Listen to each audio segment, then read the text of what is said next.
Halo, selamat malam. Di tengah keriuhan pertarungan kontestasi politik terselip kehampaan, apatisme dan kekecewaan yang dirasakan sejumlah warga negara yang bisa berdampak pada enggannya orang untuk turut berpartisipasi dalam pemilu. Apakah gejala ini sudah terlihat? Dan kalau terlihat, ini adalah gejala yang wajar dan sehat bagi demokrasi atau sebaliknya? Itulah yang menjadi topik utama kami malam hari ini. Perbarui informasi Anda seputar pemilu dan pilpres bersama saya Budi Adiputro hanya di layar Pemilu Terpercaya.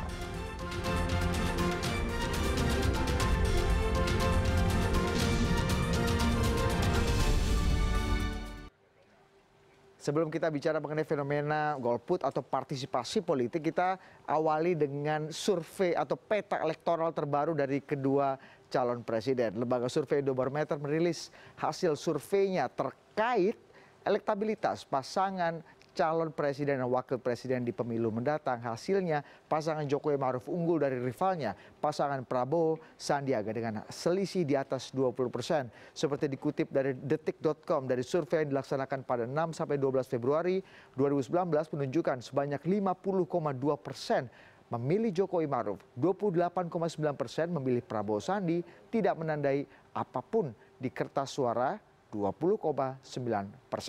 Sementara itu, ini masih juga survei-survei sebelumnya. Oke. Sebelumnya, Litbang Kompas merilis hasil survei terbaru tentang elektabilitas pasangan Capres-Cawapres sebulan sebelum hari pencoblosan. Hasilnya elektabilitas Jokowi Maruf 49,2%, sementara Prabowo Sandiaga 37,4%. Sementara survei yang diselenggarakan oleh Saiful Mujani Research and Consulting pada 24 Februari sampai 5 Maret 2019 menunjukkan Jokowi unggul cukup jauh sebesar 57,6% berbanding 31,8% untuk Prabowo, sedangkan masih ada sekitar 10,6% pemilih yang belum menentukan pilihan. Itu tadi yang bicara memilih atau tadi masih ragu-ragu gitu ya, memilih atau tidak. Nah, memang masalah yang ragu-ragu ini jelang pelaksanaan pemilu, sejumlah survei menyebutkan bahwa angka golput kian meningkat. Kemudahan untuk memberikan hak pilih di TPS serta keaktifan Capres-Cawapres untuk lebih gencar menyuarakan visi misinya menjadi sejumlah upaya untuk mengurangi angka golput di pemilu mendatang. Golput atau golongan putih adalah mereka yang memiliki hak pilih namun secara sadar tidak menggunakannya dalam pemilu. Fenomena golput menurut sejumlah lembaga survei dan LSM disebut-sebut terjadi karena sejumlah faktor. Ketua LSM Konstitusi dan Demokrasi, Kode Inisiatif menyebut terdapat dua jenis golput, yaitu golput ideologis dan golput administratif. Di antara keduanya bisa dicegah terjadi dengan solusi yang melibatkan penyelenggara pemilu dan paslon yang bertarung. Khusus bisa dilakukan oleh penyelenggara pemilu, saya pikir satu harus disiapkan sistem yang memadai dan mudah diakses oleh pemilih. Ketika misalnya mereka tidak bisa secara administratif menggunakan hak pilih, apa yang harus dilakukan oleh KPU. Soal pindah memilih ini kan isu yang sangat krusial ya, karena apa? Kalau golput itu dilihat atau dihitung dari jumlah yang terdaftar, orang yang pindah memilih itu orang-orang yang terdaftar, tapi karena sesuatu hal mereka tidak bisa menggunakan hak pilih di tempat asalnya. Yang golput idealisme kan ini berarti bebannya ada di dua calon presiden. Karena itu dua orang calon presiden mereka harus segera ini. Waktu yang sangat terbatas, sebulan setengah ini, mereka harus sosialisasi kepada pemilih. Khususnya, ini kan orang-orang yang golput karena, ideologis itu orang-orang yang dia punya penilaian, bukan orang yang kemudian bisa dibujuk dengan isu hoax sara. Survei terbaru dari Indikator Politik Indonesia yang dimuat di laman website katadata.co.id memperlihatkan potensi golput pemilu 2019 mencapai 20%. Bagi sebagian pemilih, bimbang dan ragu-ragu menjadi penyebab sulitnya memilih calon yang tepat pada saat hari pencoblosan. Kalau pilihan sih ada ya, tapi saya masih ragu sih. Masih memilih gitu loh, masih menimbang maksudnya. Oke, nah, sebenarnya kan ada orang yang saking ragu-ragunya jadinya golput. Bagaimana kalau Mas Puji sendiri? Kalau saya sih sebisa mungkin saya usahakan nggak golput ya. Cuman sampai dengan detik ini belum ada kandidat yang bisa meyakinkan saya gitu dari visi misi yang sudah disampaikan gitu. Itu sih. Mungkin dia bimbang, kalau ragu, kalau enggak dia takut salah pilih gitu. Jadi menurut saya kalau ada orang-orang yang golput gitu, mendingan dari sekarang dia harus menyimak apa visi misi calon-calon presiden nanti gitu. Jadi dia mengikuti dari awal gitu. Data dari Laboratorium Big Data Analytics Departemen Politik dan Pemerintahan Visipol UGM yang dikutip dari website Detikcom mengungkap bahwa percakapan mengenai golput kebanyakan terkonsentrasi di Jawa. Angka golput juga disebut berpotensi meningkat dengan maraknya ajakan untuk golput melalui media sosial. Keputusan untuk golput sesungguhnya dilindungi oleh undang-undang.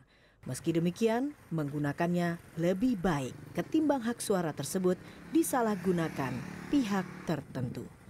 Sufiani Tanjung, Indra Raharja, Jakarta. Dalam iklim demokrasi yang bebas, tahapan pemilihan umum tidak hanya diwarnai oleh dialektika mereka yang memilih pilihan politik untuk golput atau tidak menggunakan hak suara pun senantiasa muncul. Setidaknya dalam 1 dekade terakhir, tren golput dalam pemilu di tanah air justru meningkat signifikan. Lantas apa sejatinya yang membuat sebagian kalangan memilih untuk tidak memilih? Golput, apolitis atau ideologis?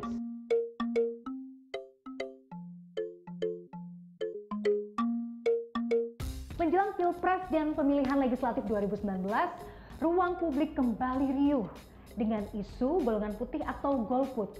Ada mereka yang terang-terangan menyatakan tidak akan memilih pada pemilu serentak tahun ini, tapi ada juga mereka yang kemudian menyayangkan sikap politis ini. Kenapa kita harus memilih untuk tidak memilih? Saya memutuskan untuk golput. Kemungkinan besar bisa golput sih. Orang dia punya suara ya harus digunakan. Nah, golput atau pilihan untuk tidak memberikan suara sejatinya memang menjadi warna dalam perjalanan demokrasi kita. Dan tahukah kamu, dalam 1 dekade terakhir, tren golput di Indonesia meningkat signifikan. Berdasarkan data Komisi Pemilihan Umum atau KPU, tingkat golput di era Orde Baru dari tahun 1955 sampai dengan 1997, rentang angka golput ini dari angka 3-6%. Dan kita tahu sendiri bahwa angka ini sebenarnya jauh lebih rendah dibandingkan era setelahnya. Tapi perlu kita sadari juga bahwa pada era itu mayoritas adalah mobilisasi suara pemilih, bukan partisipasi. Nah, data juga mencatat bahwa angka golput di era reformasi ini juga semakin melambung dan mencapai puncaknya pada Pileg 2009, yakni di angka 29,01%. Sementara itu dari 3 kali gelaran Pilpres di era yang sama, angka golput juga naik signifikan. Pada 2004, saat putaran pertama pemilihan presiden, angka golput berada di kisaran 21,8%. Putaran kedua, sebanyak 23,4% halayak tidak menggunakan hak suara mereka. 2009, pemilih golput naik lagi di angka 28,3%. Terakhir, di Pilpres 2014, golput mencapai prosentase tertinggi 29,01%. Dan ini dia 5 provinsi dengan angka golput tertinggi pada Pilpres 2014.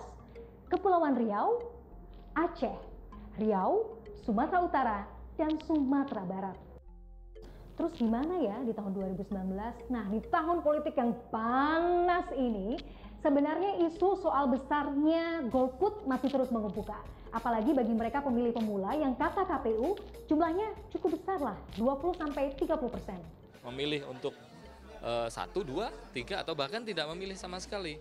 Itu juga bagian dari bentuk memilih. Memilih adalah bentuk ekspresi politik, sikap politik yang memang harus dilindungi oleh negara. Untuk sekarang sih saya masih golput ya.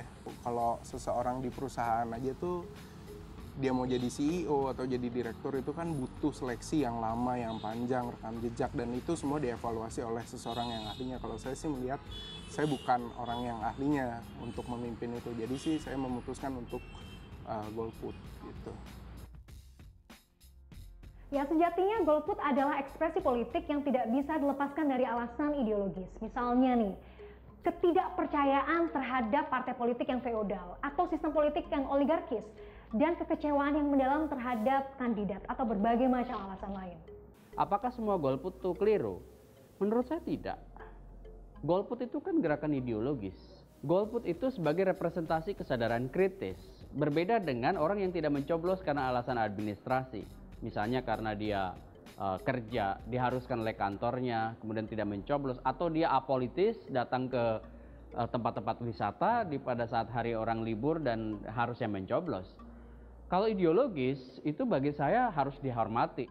Meski golput adalah hak politik yang tidak dilarang oleh Undang-Undang Pemilu Nomor 7 Tahun 2017, tapi hati-hati. Karena kalau di dalamnya sudah masuk unsur paksaan, ada ancaman, ditambah lagi ada iming-iming uang atau materi yang lain, ini sudah masuk unsur pidana. Tapi kalau melakukan campaign itu menurut saya paradoks. Kenapa paradoks? Karena kan harusnya kita memberi semacam optimisme, politik of hope ya. Jadi ada hope yang kemudian, karena pemilu itu kalau kemudian tidak diberi stimulan harapan, itu akan melahirkan sikap apolitis.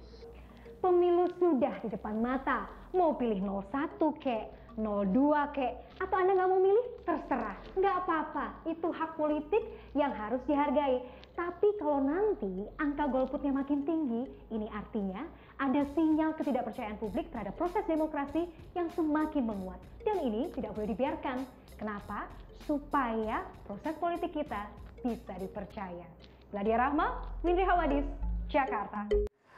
Oke, di tengah keriuhan pertarungan kontestasi politik, terselip kehampaan, apatisme, dan kekecewaan yang dirasakan sejumlah warga negara yang bisa berdampak pada enggannya orang untuk turut berpartisipasi dalam pemilu. Bahasa Jawa Timurnya nih, daerah asal saya, meningkatnya potensi golput lah yang ada di depan mata. Apakah gejala ini sudah terlihat, dan kalau terlihat, apakah ini gejala yang wajar dan sehat bagi demokrasi kita? Saya akhiri dengan tanda tanya, dan tanda tanya itu akan dijawab oleh 3 orang narasumber yang sudah bersama saya pada malam hari ini. Mewakili pemerintah dari Istana Kepresidenan ada Mas Eko Sulistyo, Deputi Bidang Komunikasi Politik, Kepala Staf Kepresidenan. Terima kasih Mas Eko.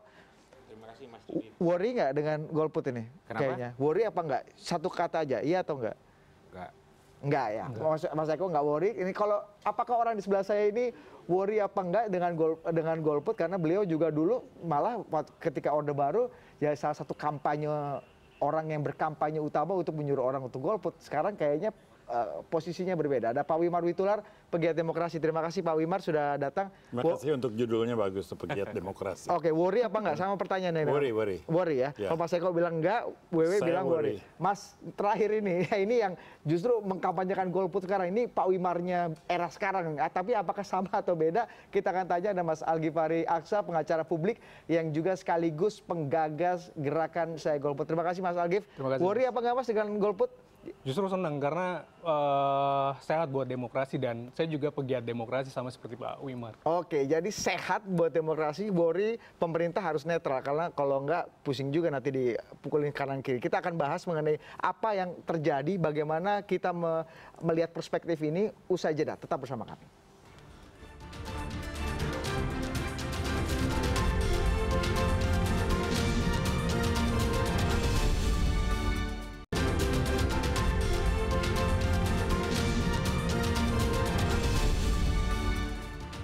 Kita bicara golput dan partisipasi pemilih, saya akan mulai dari Istana Kepresidenan, dari Mas Eko. Dan saya akan mulai dari kalimat tulisan yang Anda tulis di media massa beberapa waktu lalu. Saya kutip ya Mas Eko supaya nggak salah ya. Anda mengatakan gini, menurunnya jumlah pemilih dalam pemilu adalah problem demokrasi yang sedang dihadapi banyak negara saat ini, termasuk negara kita.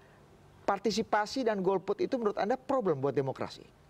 Ya, karena begini, kecenderungan penurunan pemilih ini kalau kita lihat data ya, dari IDEA itu sejak tahun 90-an itu juga terjadi kecenderungan partisipasi pemilih yang menurun ya. Nah, termasuk kemudian kalau kita lihat data di KPU mulai dari taruh kata pemilu 99 ya sampai kemudian 2014, termasuk kemudian 3 kali pilpres ya, pilpres 2004, 2009, 2014 itu memang partisipasinya mulai mengalami penurunan. Pilpres saja misalnya, karena harus dibedakan antara pilpres kemudian dengan pileg. Ya. Nah, selalu ada kecenderungan bahwa pilpres itu lebih tinggi partisipasi pemilihnya. Nah, meskipun itu pun terjadi, penurunan. Kalau 2004 misalnya, itu taruhlah tadi angka yang golput ya. Nanti itu kita di Pilpres bedakan. ya, Mas. Bisa ditampilkan nggak? Saya rasanya ada data dari KPU soal ini bisa ditampilkan sambil Mas Eko menjelaskan. 2024 itu kira-kira ada 23%, koma sekian. Kemudian 27% di 2009. Kemudian sekitar 30, sekian persen angka golputnya ya. Tapi kita belum prediksi apa sih golputnya ya.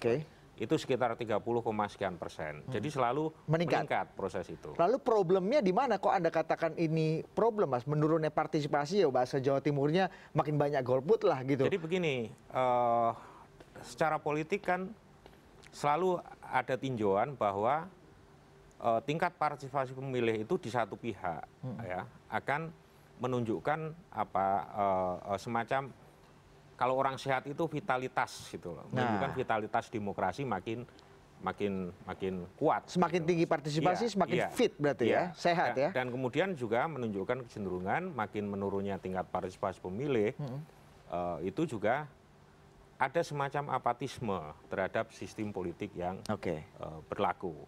Nah ini dua hal ini yang saya sebutkan, saya berikan narasi bahwa ini menjadi problem demokrasi sekarang. Gejala ini kalau kita lihat di belakang kita, Mas Eko dan bapak-bapak, ini kan gejalanya meningkat terus kan? Ini data yang Anda sitir. Sehat nggak? Sehat nggak? Kenapa? Sehat nggak angka ini? Menunjukkan tren sehat atau kolesterol makin tinggi berpotensi stroke tidak sehatnya? Kalau kita bandingkan ya, angka partisipasi pemilih dan jumlah golput ini dalam konteks golput secara general ya, baik pilpres maupun pileg. Kalau kita bandingkan dengan negara lain, ini sangat tinggi partisipasi pemilih ini. Artinya sangat kecil jumlah orang yang tidak datang atau tidak memilih di TPS. Di Amerika Serikat misalnya, itu angka partisipasi itu hanya di bawah 50. Berarti jauh dari kemarin baru 50, sekian persen. Ya. Tapi waktu Pilpres 2016, waktu Trump itu bisa melejit sampai 60%. Artinya sebetulnya di kita pun sebetulnya bahwa di dalam undang-undang pemilu itu memang tidak ada korelasi apakah misalnya legitimasi pilpres maupun legitimasi pileg itu terkait dengan angka golput ataupun partisipasi. Nah ini saya kira yang paling penting. Mungkin yang paling menarik lagi sebetulnya juga apa sih yang menyebabkan orang kemudian bisa terhalang. Orang bisa rusak misalnya juga kartu suaranya, bisa kemudian sudah datang di TPS tapi kemudian kebingungan dan sebagainya. Saya kira ini yang dari identifikasi Anda lebih banyak yang terhalang secara administrasi, karena sampai hari ini pakunya copot atau apa? Sampai hari ini tidak ada penelitian. Misalnya 23%, 27% dan sebagainya itu yang disebut golput secara politik, golput secara ideologis itu nggak pernah ada. Tapi Anda lihat ini problem, Mas ya? Problem untuk pemilu kita, untuk demokrasi kita. Ya, untuk meningkatkan vitalitas demokrasi tentu ini harapannya ini semakin ditekan supaya kemudian tingkat partisipasi pemilih itu lebih tinggi. Nanti kita akan tanya apa kemudian resepnya presiden negara untuk bisa menekan angka kolesterol ini supaya nggak terserang gejala stroke gitu ya. Nanti Mas Adi, saya mau tanya Pak Wimar dulu. Problem kalau negara mengatakan Pak Wimar bahwa gejala partisipasi yang semakin menurun, golput yang semakin tinggi, orang yang menyatakan golput semakin terbuka dengan sangat lantang gitu. Itu problem katanya buat demokrasi. Anda setuju? Bagi saya problem pembodohan masyarakat. Jadi masyarakat tadinya tambah pintar, kok jadi tambah bodoh sekarang menghadapi suatu pemilu. Jadi orang yang tidak menggunakan hak suara dalam demokrasi yang bersih sekarang itu bodoh aja karena tidak menggunakan haknya. Kalau Anda sebutkan saya zaman Soeharto golput, ya memang karena buat apa milih zaman Soeharto presidennya pasti Pak Harto lagi. Dan Anda mengajak orang golput pada waktu itu? Enggak, saya nggak ngajak. Saya sendiri aja ya? Iya, saya memang nggak milih, tapi orang tahu saya nggak milih. Saya tidak menghindar gitu ya. Karena nggak ada gunanya memilih itu. Soeharto pasti menang. Tapi setelah Soeharto jatuh, setiap pemilu itu saya ikuti karena itu menentukan masa depan kita. Jadi kalau orang tidak menggunakan haknya, dia kehilangan kesempatan untuk ikut menentukan masa depannya selama 5 tahun. Oke, problemnya apa, We? Untuk misalnya menentukan itu kan sangat general. Kalau masalah legitimasi tadi diakui Mas Eko tidak akan terlalu banyak berpengaruh pada legitimasi. Saya kira problemnya saya lihat bukan dari sistemnya, tapi orangnya kasihan gitu. Orang tuh nggak tahu, dia kira jadi golput itu keren atau ilmiah, padahal dia tuh bodoh aja gitu. Tidak menggunakan hak suaranya. Apa betul dia ingin menguntungkan salah satu pihak? Kalau orang tidak bisa milih setelah sekian tahun ini sangat terbuka, liputan pers dan debat, maka dia tuh memang bodoh aja gitu. Masa orang bodoh kalau memang nggak punya pilihan, atau memang dia merasa tidak ada pilihan yang baik gitu? Ya, artinya itu nggak bisa diterima dengan kondisi apalagi dalam ekosistem pemilu, politik seperti sekarang. Tidak bisa. Dalam pemilu sekarang jelas ada perbedaan yang tajam antara satu calon dengan calon yang lain. Yang satu sudah kerja keras selama 5 tahun lebih, yang satu belum pernah kerja. Oke, Mas Algif, gimana melihat ini satu istana menganggap problem, Pak Wimar justru lebih ekstrim lagi karena pilihannya tidak ada banyak pilihan sebenarnya. Kita justru berpendapat bahwa demokrasi semata-mata hanyalah pemilihan umum, kemudian kontribusi untuk demokrasi dan pembangunan untuk bangsa dan negeri ini hanya lewat pencoblosan, itu juga sebuah pembodohan menurut kita gitu. Apalagi melakukan label terhadap orang-orang golput, bodoh, kemudian psycho freak dan seterusnya. Ada banyak sekali label terhadap golput, padahal yang saya kenal justru orang-orang golput menentukan dirinya sebagai golput melalui berbagai macam evaluasi, bahkan dia sangat mengkritisi masing-masing calon misalnya. Cuman pertanyaannya, masa sih nggak bisa milih antara dua calon ini? Beda sekali kok. Itu pertanyaan prinsipil yang Anda harus jawab juga memang. Menurut sebagian dengan kondisi saat ini ya Mas Saya belum bilang siapa yang lebih bagus, siapa yang lebih jelek. Tapi yang satu udah kerja keras, yang satu sejak 98 nggak kerja. Malah sebenarnya tahun ya, kita melihat bahwa sama saja. Satu, mungkin Pak Wimar mau mengatakan satu tertuduh melakukan pelanggaran HAM, tapi menurut kita satu juga selama 4 tahun janji nawacitanya tidak diwujudkan terkait pelanggaran antara HAM. Antara janji nawacita dan tertuduh pelanggaran HAM itu sangat beda. Dan dituduh pelanggaran HAM di kubu satu pihak juga banyak orang-orang yang pelanggar HAM, bahkan betul-betul dikasih tempat oleh Pak Jokowi untuk kondisinya tidak semudah yang Pak Wimar katakan, bahwa mudah sekali, hitam putih sekali kalau melihat kondisi sebenarnya kalau menurut kita sangat mudah. Di bulan-bulan pertama Jokowi terpilih, seharusnya dia tidak menempatkan orang-orang yang juga tertuduh ataupun orang diduga sebagai pelaku pelanggaran HAM di kubunya ataupun di kabinetnya. Artinya struktur politiknya dibebaskan dulu dari orang-orang yang terkait pelanggaran HAM. Itu yang seharusnya dilakukan oleh Presiden Jokowi. Itu nasihat Anda untuk Prabowo ya?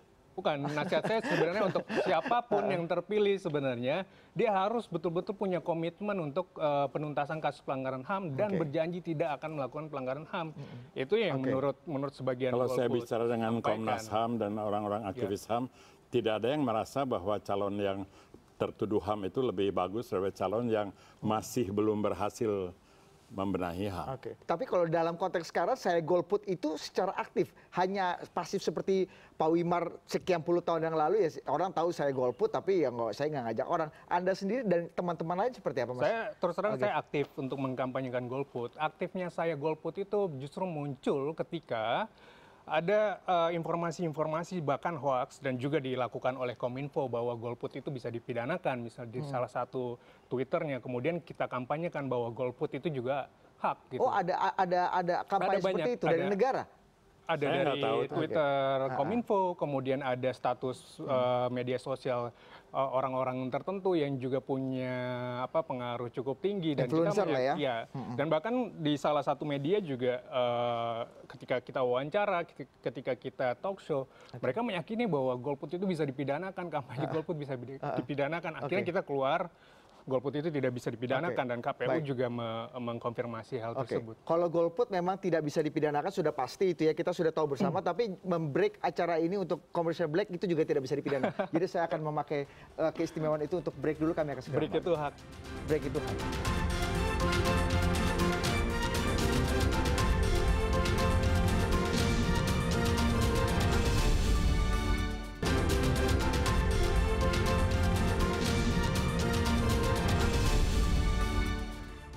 Memang agak susah menyimpulkan preferensi politik orang per orang, tapi Mas Algif mungkin dari satu kolam besar yang Anda renangi bersama teman-teman yang lain di Saya Golput itu kan punya kesamaan rasa gitu sampai akhirnya Anda semua memutuskan golput. Paling tidak kalau kita peras menjadi 1, 2, 3 alasan, apa yang paling penting sebenarnya dan prinsipil? Ya, golput itu ada banyak varian dan tadi saya sampaikan bahwa golput itu setiap orang sikap politiknya sangat individual. Dia punya banyak alasan untuk memilih atau tidak memilih, bahkan bisa jadi alasan sangat sepele gitu. Tapi yang bisa saya peras dari Saya Golput, banyak ketidakpuasan terkait sistem politik. Satu, sistem politik, baik undang-undang terkait partai politik, banyak yang tidak bisa membuat partai, kemudian calon hanya tersedia 2 terkait Undang-Undang 7 tahun 2017, karena presidensial threshold-nya hanya 20%. Kemudian juga tidak nyambungnya antara pemilu dan hak-hak warga negara. Jadi banyak juga yang memutuskan golput karena sudah berjuang bertahun-tahun tapi tidak menemukan keadilan lewat saluran-saluran demokrasi yang ada, dan sepertinya memilih itu menurut mereka bukanlah jalan keluar terkait soal keadilan yang sedang mereka perjuangkan. Gitu. WW sebelum ke Mas Eko, kalau tadi kita lihat angkanya meningkat, Mas Algif sudah paling tidak memeras 1-2 isu yang menjadi poin utama. Anda lihat ini menjadi isu publik yang memang dirasakan publik kebanyakan atau particularly kelompok orang-orang tertentu saja misalnya, WW? Kalau melihat konteks sekarang gitu ya. Saya bukan pollster atau analis, jadi saya nggak tahu sebetulnya ya. Tapi saya sayangkan aja bahwa kesempatan memilih ini banyak tidak digunakan oleh orang-orang cerdas. Jadi argumen tadi secara intelektual benar, tapi logika dasarnya nggak ada gitu. Logika dasar apa yang nggak ada, WW? Iya, nggak ketemu aja logika dasar. Jadi sangat intelek, tapi sebetulnya apa basic problemnya? Kalau melihat persoalan-persoalan tadi, orang-orang di sekitar Jokowi, persoalan-persoalan lain yang lebih prinsipil, misalnya soal demokrasi, soal hak warga negara. Kalau soal seputar Jokowi ya itu aja suruh ganti. Menurut Anda itu isu-isu publik ya, yang beredar di publik kebanyakan nggak, WW? Yang dirasakan oleh publik kebanyakan nggak? Memang tidak ada survei ya, tapi yang Anda lihat secara... Ya nggak kebanyakan, cuman kasihan aja publik karena nggak ngerti politik langsung dikasih hoax kan.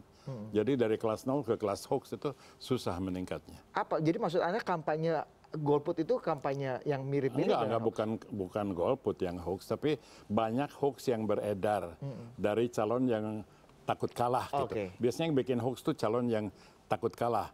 Misalnya ada satu orang 55%, satu orang 20%, pasti yang bikin hoax itu yang 20%. Jadi hoax yang meningkat itu juga berkorelasi dengan potensi golput yang meningkat juga? Iya, berhasil membuat orang bingung, saya mikir dulu, jangan milih dulu, terus saya baca dulu visi misinya, nonton debat. Belum nggak ada gunanya nonton debat, kan udah 5 tahun kita lihat orang kerja. Masa mau nonton debat satu kali? Mas Eko, gimana melihatnya? Hoax dan korelasinya dengan itu, dan kemudian alasan kawan-kawan itu tadi untuk juga mengkampanyekan bahwa kita punya rasa yang sama, bahwa semuanya nggak ada pilihan sekarang ini. Jadi begini, saya mungkin belum masuk ke situ ya, karena tadi pilihannya ini kan ada 2. Toh kalau kita mau mengelaborasi soal pilihan tentu atau pada ruang dan konteks demokrasi yang lebih luas, yang tadi basisnya misalnya apakah itu soal pelanggaran HAM, kemudian juga ancaman terhadap demokrasi, ancaman terhadap misalnya kebinekaan dan sebagainya, itu nanti panjang ya. Tapi yang ingin saya katakan, apa yang dikatakan oleh Saya Demokrasi tadi, Saya Golput tadi, itu adalah satu ekspresi politik yang memang mereka nggak bisa diapa-apain. Dia akan menentukan pilihan pada golput.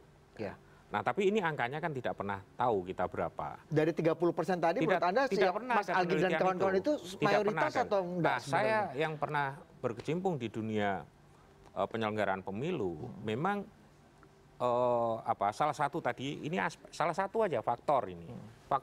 Jadi faktor politis yang kemudian mendorong golput. Nah, ada banyak faktor yang lain, faktor demografis misalnya.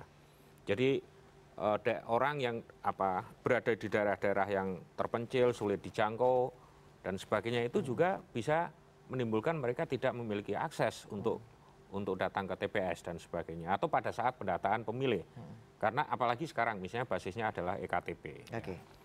Nah, kemudian juga itu administratif ya, Mas ya? Yang kita bicara mengenai golput karena keinginan untuk tidak memilih, bukan karena terpaksa tidak bisa memilih, Mas Eko. Ya, kalau keinginan misalnya yang didasari oleh politik tadi ya. Nah tentu sekarang harus ya tinggal mudahnya begini, ditarik garis pemisah, kemudian dicatat kalau kita di papan tulis atau di whiteboard, mana kecenderungan yang paling baik, mana kecenderungan yang kemudian lebih buruk. Kalau itu pilihannya kan, kemudian begitu. Tapi yang ingin saya sampaikan bukan itu. Ini ada problem-problem teknis yang sampai hari ini, ya.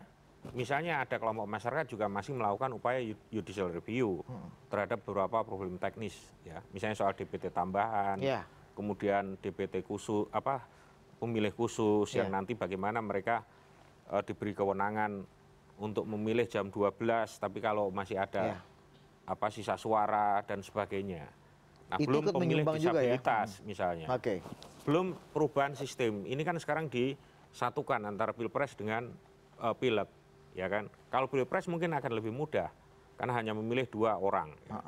Tapi kalau kemudian ini soal pemilu legislatif, berapa jumlah misalnya partai politiknya?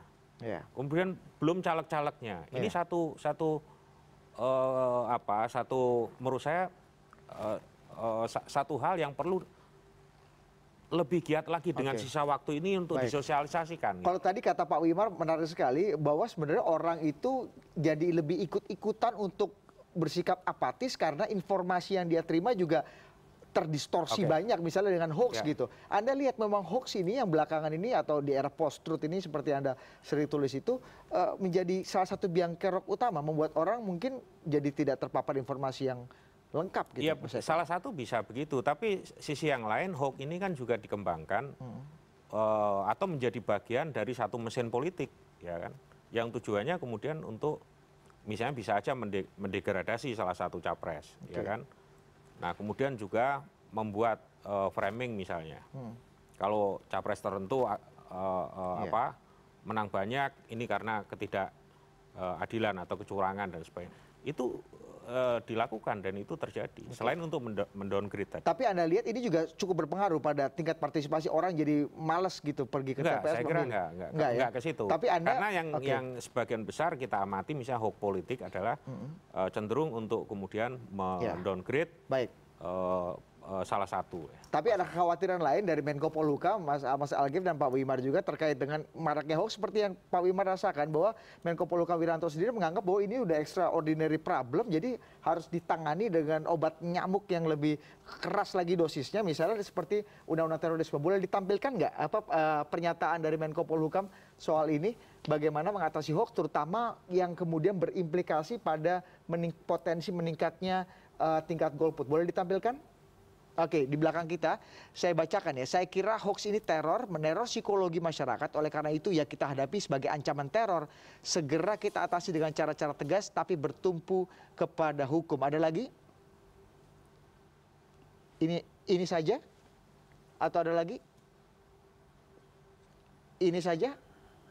Oke, kita masih menunggu. Saya kira ini meneror psikologi masyarakat. Oke, cukup lama ya. Kalau masyarakat diancam dengan hoax agar mereka takut datang ke TPS, itu sudah ancaman dan merupakan tindakan terorisme. Oleh karena itu kita gunakan undang-undang terorisme. Jadi Mas Algif deh, ceritanya. Ini sangat lucu ya. Kalau kita lihat di undang-undang terorisme juga nggak ada tuh pasal yang memenuhi hal tersebut gitu. Kemudian juga ya memang sebenarnya menurut saya ya orang-orang bermasalah menurut saya yang menjadi pejabat publik ya, sudah seharusnya diganti. Terakhir statementnya apa terkait kasus pelanggaran HAM masa lalu, statementnya sumpah pocong gitu, bukannya lewat judicial tapi kemudian sumpah pocong. Artinya orang-orang yang sebenarnya bermasalah ini dia terus akan membuat kesalahan dan justru sangat merugikan bagi presiden, siapapun presiden yang terpilih. Tapi kalau Anda lihat memang hoax menjadi salah satu biang utama gitu. Betul, maksudnya. Hoax itu ancaman kita semua. Bahkan LBH Jakarta, dulu saya berkantor di LBH Jakarta juga jadi korban hoax gitu kan, gara-gara dituduh ada kebangkitan komunis di LBH kemudian diserang gitu. Tapi kita semua kaitannya dengan golput, Anda setuju bahwa hoax ini memang seperti kata Pak Wimar tadi, bahwa memang karena informasi yang terdistorsi, banyaknya hoax, kita susah bedakan, jadi orang nggak percaya sama politik gitu. Justru saya melihat bahwa ada juga hoax bahwa tadi golput itu adalah pidana, kemudian mengkampanyekan golput itu pidana. Saya juga mencap itu sebagai hoax gitu.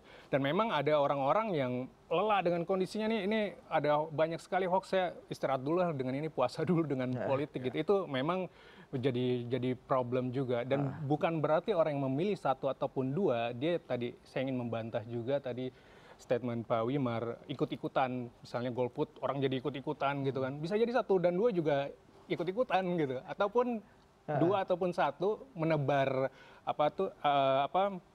mendapatkan pemilih dari hoax juga. Bisa dengan jadi, kondisi gitu sekarang kan. ternyata memilih satu atau dua itu juga belum tentu pilihan yang rasional gitu menurut Anda. Ya, saya tanya gini, coba tanyakan ke orang-orang pernah tidak membaca visi misi capres dan cawapres. Mencari visi misi capres dan cawapres saja kalau kita googling dapatnya tuh website yang nggak jelas dari mana gitu.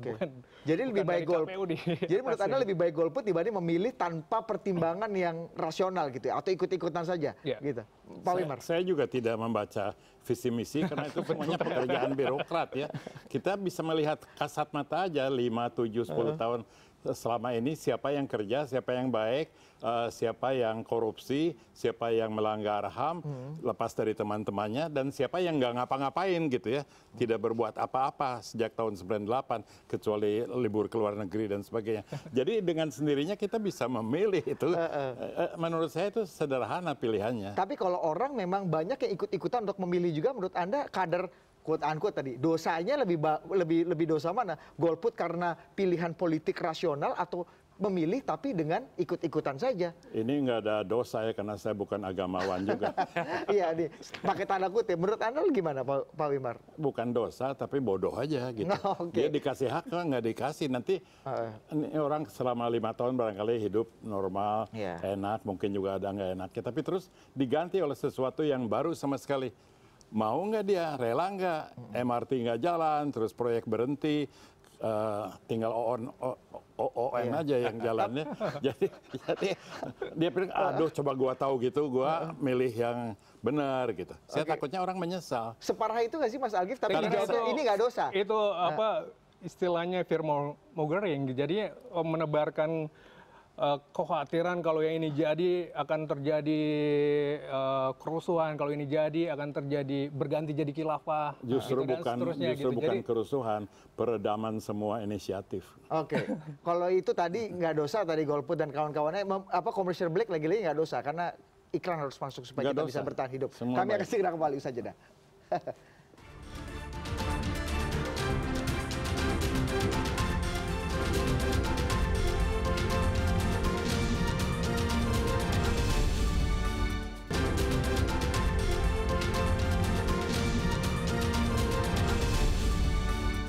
Oke, ini segmen terakhir kita di atas. Saya mau sebelum ke Mas Eko untuk nanti menutup, Mas Algif siapa saja dari kelompok masyarakat, orang-orang yang menurut Anda paling punya potensi untuk tidak memilih di pemilu kali ini, dan juga apa yang kemudian Anda dan kawan-kawan lakukan untuk semakin banyak atau semakin agresif, mungkin ini semakin kesini semakin agresif nggak mengajak orang untuk tidak memilih sebenarnya? Sebenarnya kita juga tidak semakin agresif karena kita menganggap bahwa golput itu respon natural dari rusaknya sistem politik atau ada celahnya di sistem politik gitu.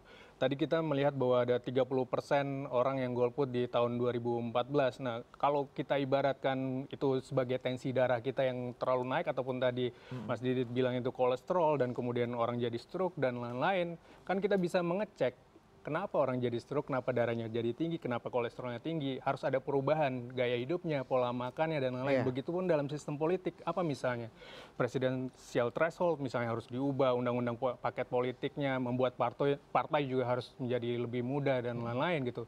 Jadi ada potensi yang besar di golput, kekecewaan terhadap sistem politik, jawabannya tentunya perubahan sistem politik. Ada juga kekecewaan kemudian menjadi golput, misalnya petani yang saya temukan di Rumpin dan dia juga sering ikut kamisan, aksi kamisan, dia bilang dulu dia memilih Jokowi, kemudian 4 tahun kemudian tanahnya tetap aja dicaplok oleh TNI AU misalnya. Sementara Jokowi memberikan sertifikat untuk orang-orang yang lain gitu, sertifikat tanah. Nah, ini juga harus ditemukan solusinya menurut saya. Terakhir berapa hari lalu misalnya anggota Dewan DPR kita hanya menghadiri paripurna itu jumlahnya 29 orang atau 24 orang dari 500 sekian. Nah ini kan harus ada evaluasi terhadap mereka, harus ada sistem punishment, recall mereka atau apa, ataupun pemilih bisa recall mereka, itu sebagai masukan terhadap sistem politik. Keterbatasan pilihan yang seperti dikatakan Pak Wimar, ya minus malum saja, pilih yang lesser evil. Nah masalahnya kan kita sengaja dihadapkan pilihan yang tersedia tadi melalui proses politik yang menurut kita curang gitu. Presidensial threshold 20% itu curang menurut kita. Kemudian partai politik sulit untuk dibuat, kemudian tidak ada sistem recall terhadap anggota-anggota dewan yang buruk, itu menurut kita curang gitu. Jadi harus ada pergantian sistem yang lebih baik dan kemudian bisa menjawab kebutuhan. Anda lihat gerakan Anda, ada banyak sekali orang yang mungkin kecenderungannya akan golput, apatis, apalagi hoax sekarang, post-truth sudah semakin besar gitu ya.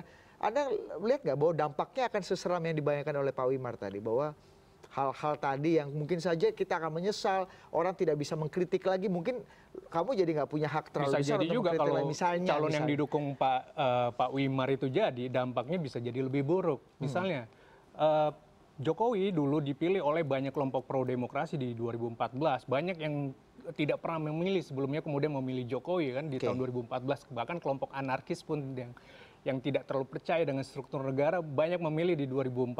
Tapi faktanya angka demokrasi turun 20%, ada undang-undang ormas, kemudian ada konflik agraria, ada 41 petani yang diduga tewas karena konflik agraria dan macam-macam. Jadi harus ada perbaikan. Jadi orang-orang percaya kembali terhadap sistem politik yang ada. Dan prediksi Anda semakin tinggi nggak? 30% itu akan... Menurut saya semakin tinggi karena 2014 golput itu ya nggak terlalu keras kan gaungnya, bisa jadi lebih tinggi, bahkan bisa jadi lebih tinggi dari salah satu capres nanti. Jadi keterbatasan pilihan justru lebih tidak ada lagi, lebih terbatas lagi di pemilu kali ini. Pak Wimar. Kalau orang nonton acara ini terlalu lama-lama jadi golput juga karena makin pusing. Kalau nggak pakai nonton acara macam ini, orang tuh berjalan dengan akal sehat sendiri. Oh hidup saya oke deh. Suntikan akal sehat buat orang yang menonton kali ini, Pak Wimar. Kalau menurut Anda ini kurang berakal sehat. Untuk saya resepnya cuma dua. Jangan dengarkan hoax, terus pilihlah sesuai hati Anda. Itu aja. Bahaya, dampaknya apa jika memang tadi yang diprediksi Mas Algif? Bahayanya kamu nyesel gitu, so nanti masuk akal nggak orang-orang yang terpapar betul atau menjadi korban betul dari orang-orang yang sekarang berkompetisi, misalnya yang terpapar jadi korban tuh korban Trisakti 1, Trisakti 2, korban 98 adalah korban pelanggaran HAM terbesar di Indonesia. Ibu-ibu tadi yang apa tanahnya di ya itu juga korban, itu harus diatasi oleh pemerintah manapun, harus diatasi. Oke, terakhir Pak Wimar, lagi-lagi solusi dari Anda untuk ini? Jangan abaikan hoax dan hati nurani. Hati nurani. Jadi two-pronged approach. Ignore the hoax and vote. Go out and vote. Ignore the hoax ya. Apakah caranya Pak Wiranto dengan untuk menekan hoax dengan undang-undang terorisme itu? Saya nggak mau dikonfrontasikan dengan Pak Wiranto, tapi saya bilang ignore, jangan dianggap itu subversif. Mas Eko, terakhir, bahayanya gimana dan apa nih langkah-langkah kalau Anda katakan memang ini level bahaya harus dikasih obat supaya kolesterolnya turun, gimana supaya nggak kena serangan stroke ringan kita? Jadi begini, pertama kita jangan kemudian membesar-besarkan golput ini ya, apalagi golput yang tadi saya golput tadi, karena tidak perlu dibesar-besarkan. Bukannya ini suara publik juga dan halnya sangat substansi. Artinya ketika kemudian masyarakat dan kita sendiri menganggap bahwa itu bahaya, tentu dia akan menjadi lebih besar karena klaim-klaim terhadap angka-angka 23% terakhir misalnya Pilpres sampai 30% sekian dan sebagainya itu menurut kami ya, menurut saya itu kecenderungan golputnya bukan kecenderungan golput dalam sikap politik ya, tapi hal-hal kendala teknis administrasi yang kemudian menyebabkan orang tidak datang ke TPS, nggak bisa ke TPS karena nggak punya undangan misalnya. Jadi administrasi, bukan politik dan ideologis. Kalau alasan-alasan seperti kata Mas Algif tadi, dari teman-teman banyak sekali korban-korban yang tidak punya pilihan lain gitu. Ya misalnya, nah itu perilaku tidak memilih itu kan misalnya seperti yang tadi. Ya kan, itu bukan sikap golput secara politik. Artinya perilaku mereka memang tidak akan memilih karena mereka mendapatkan sesuatu yang berbeda. Nah sekarang angka itu berapa kan kita nggak pernah tahu. Kita kasih contoh aja. Angka partisipasi pemilih atau golput ya, golput yang paling pada saat dia dideklarasikan tahun 71 itu kan hanya 3%. Ya. Padahal itu angkanya mereka dideklarasikan oleh Arie Budiman dan teman-temannya. Nah itu saat golput istilahnya mulai dideklarasikan. Makanya kemudian golput dalam sikap politik ini selalu dianggap sebagai apa itu dulu Orde Baru, kentut yang seperti Ali kentut, Murtopo bilang kentut. ada suaranya tapi tidak terlihat. Ya. Kalau ini sekarang ada rupanya. Nah, sehingga sekarang yang perlu dilakukan adalah bagaimana kerja-kerja teman-teman di KPU ini untuk kemudian meminimkan ya apa tadi keterhalangan orang ya untuk kemudian bisa memilih ya. Kemudian maksimalkan saya kira sosialisasi karena memang dari angka apa itu survei soal tanggal aja orang masih sangat itu baru orang mengetahui tanggal pemilu yang 17 April itu. Jadi pengetahuan administratif lebih besar dibanding teman-teman Mas Algif yang kemudian kendala-kendala teknis sampai hari ini.